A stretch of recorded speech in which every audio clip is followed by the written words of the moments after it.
The City of Tshwane's operating environment, as with many other municipalities during the pandemic, has been under some pressure. Although the city has managed to boost collection rates, it's only been at an average of 88% of its target. But in order to avoid defaulting on its credit, it's had to cut spending on critical infrastructure developments like the fixing of damaged water infrastructure. Analysts say the operating environment has been a difficult one. Households remain quite constrained.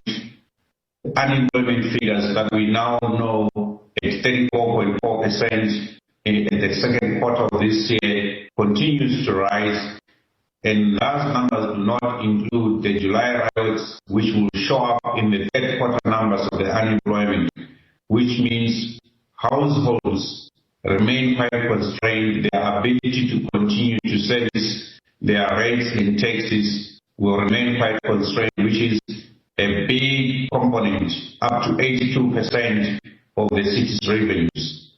The City of Tshwane says it welcomes the report from Moody's as it works to improve the city's finances. The DA-led administration says it inherited a financial mess when it took over from the ANC-led City Council, which left a deficit of 4.3 billion rand. It says it's been working on picking up the pieces since. The recent affirmation by Moody's is indicative of one thing, namely that they've accepted that the city is at least implementing the measures that are required in order to take the city forward and stabilize its financial position.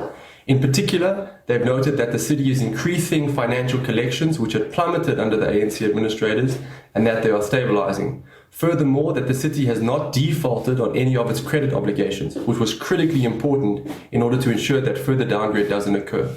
But this optimism is not shared. If you look beyond this year, growth is likely to moderate to about 2.5% or lower. And that will mean the operating environment for the city and the country as a whole and its ability to generate tax revenues is going to be constrained.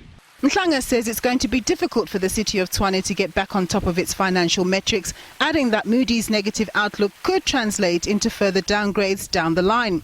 He worries that municipalities in general, which are already on the back foot, will struggle to recover, especially because national government is also fiscally constrained and will unlikely be able to render any additional help.